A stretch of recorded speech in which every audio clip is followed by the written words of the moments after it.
Lawn Dart and Chop have just merged. All right, let's go check this out. So let's ride with Chop. Viper v Hornet here. So let's see how Lawn Dart goes there with the Geon set and whether he can actually rate on this Hornet. And what my early suggestion is going to be is that it was hard fighting the Hornet in the Viper when the GFX was disabled. You know, so with the GFX disabled against this Hornet, I think he's going to struggle. But let's see what happens. Let's see if Chop here can execute this one circle game plan on this Viper. Go ahead, sorry, Guido. No, I'm just saying he went straight up into the bozo sphere there and was conning, and now we're way up here. The Viper looks to have some angular advantage, and he's definitely got the altitude right here. Yeah. But there goes the Hornet downhill doing that high AOA thing. Oh, look at that, just really trying to give him... He's trying to, looks like he's trying to one circle him through the bottom. I mean, he's going to put idle boards out because the thing is, you know, Lawn Dart's got some real angles here. This could be a bit of a problem for Chop, I'm not going to lie. Let's go and ride with Chop and check this out. Yeah. Alright, so this is starting to get into Hornet land here. You can see this. Yep, he's trying to draw him down to the scissor. The 16 had that one shot, and then he had to come off, and now we're stuck in this. And I think we're going to find the 16 is slowly getting below the 18, and then we're going to have a lift vector on and a bad situation to develop. He's doing his best to maintain his altitude, though. Give me a sec, chat. I'm going to get rid of the low blow logo in the middle there, and just hide that. Looks like Lawn Dart's like pulsing the stick. That's very interesting. Oh, this is a bad feeling because that 18 is just rating around on him now. Oh yeah. I mean, once he got into that vertical sort of spiral to the deck there, and that Viper got slow, he started to pay for it pretty quickly. And as we can see, we ended up with Chop putting some rounds out there now. But yeah, I mean, he's still at 420 knots there, Guido. I mean, this is a fast Hornet, you know, loads of nose pointing ability here. And it doesn't look like, I mean, the delta between these two airplanes in terms of this two-circle flight, not too large. And if he stays fast like this, although he's starting to bleed now, sub 300, that Viper is going to start getting quick and opening this gap here, and may be able to get some angles back here.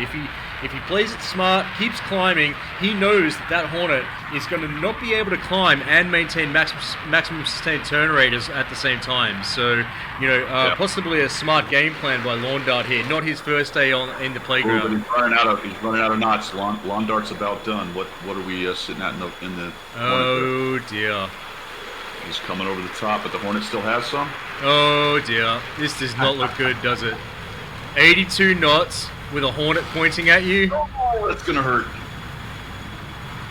That's gonna hurt. Lead top, lag bottom. That was nicely done. Look at this lead turn in the vertical. He's just gonna own him right here. Oh yeah. Oh, that's it. He's out.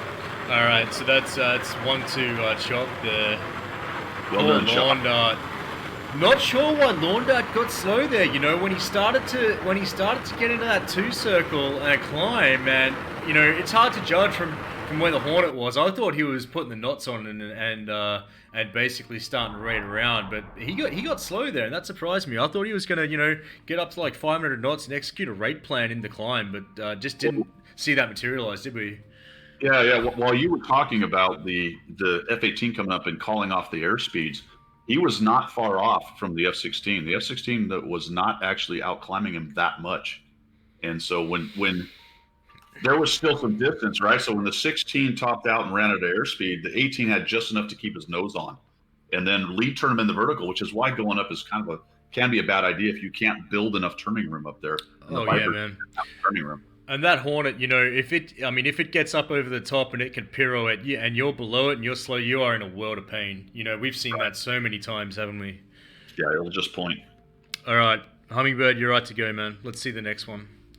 Let's see Chop and Lawn Dart round 2 here, man. I hope Lawn Dart can put this Viper to good use. You know, it's come under a lot of criticism for not being very competitive in BFM, and so every time I see a guy flying the Viper, hats off to them, you know.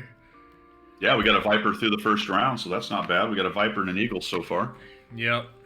Are they going to be able to change aircraft halfway through? Or are they going to stick with the same one?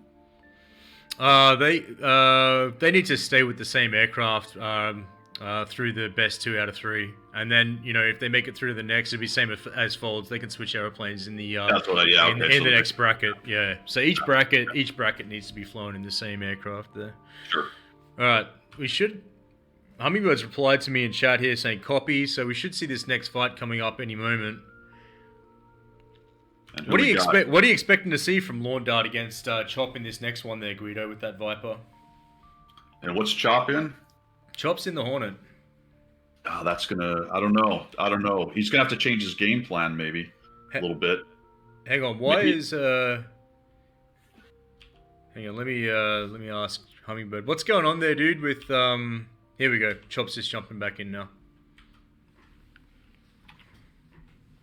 Yeah, he may want to try a little bit more raid fight and try not to fight the Hornets fight there. I mean, I don't know about you, Guido, but if I'm sitting there with a Hornet 3,000 feet behind me, man, I'm not going to be getting slow. I'm going to be getting fast. What about you? Yeah, I think that's your best plan. Just try to outrate him, and you're in the long game at that point. You're just hoping that he doesn't figure out a way to come across circle and threaten you and force you to bleed off some of those knots. Yeah. Hummingbird, no, I think we need to see another round between Chop and Lawn Dart here. You can tell those guys to jump in the jet now. We're ready to see it.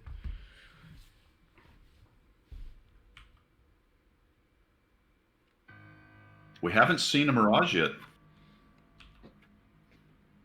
You got to bear with us, guys. This is this is our first time doing this. It's going to be emotional. So it's going to be emotional. That's awesome. All right, I've got a Hornet in flight. Seeing that Hornet. There was a 16 and then it went away. There he is.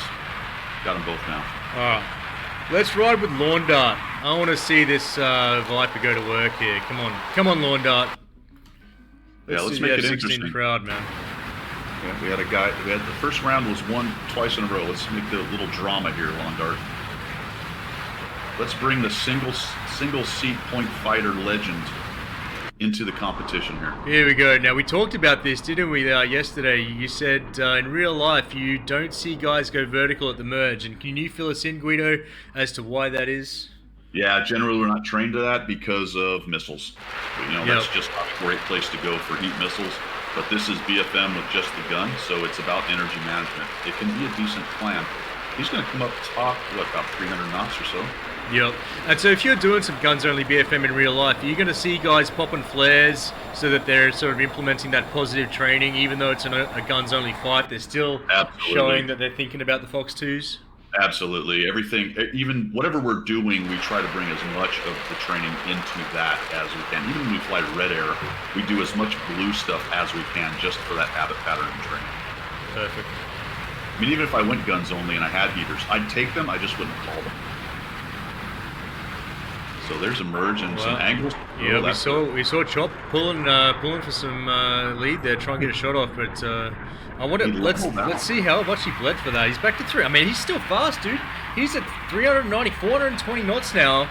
Flying this Hornet like it's a Viper, and that mentality that he's applying to this fight, I think it's extremely intelligent flying because the faster he flies that Hornet, the delta in terms of performance in the 2 circle between the Hornet and the Viper is really reduced. And I think that really minimizes what the Viper can do in the rate war, especially in DCS. Maybe it doesn't apply so much in real life, and maybe you can fill us in on that. But by flying a fast Hornet early on in this fight, I think it's extremely smart. And I do that quite a bit myself when I'm flying a Hornet against the Viper. Can you shed some light on that?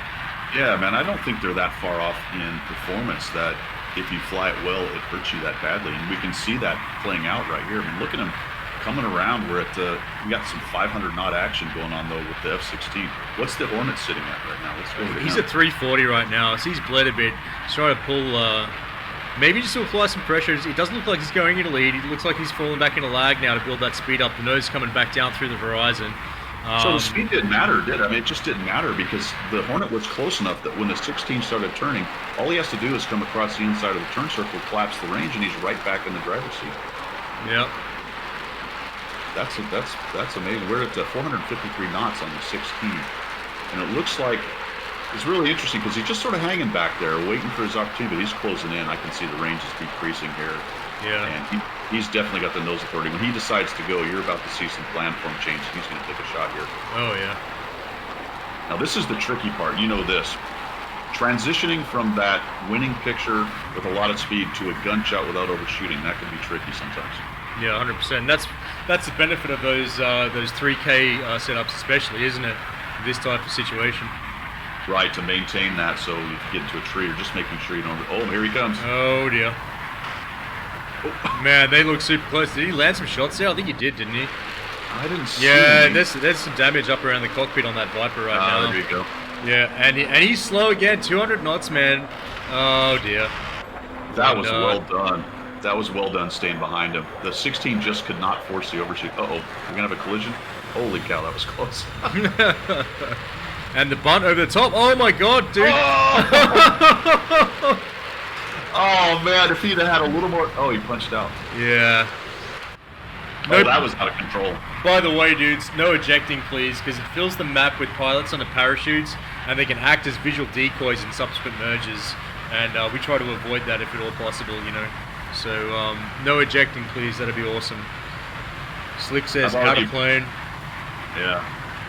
I think he was out of control. That looked like he was trying to take a shot. Doesn't it look like maybe he lost control right there?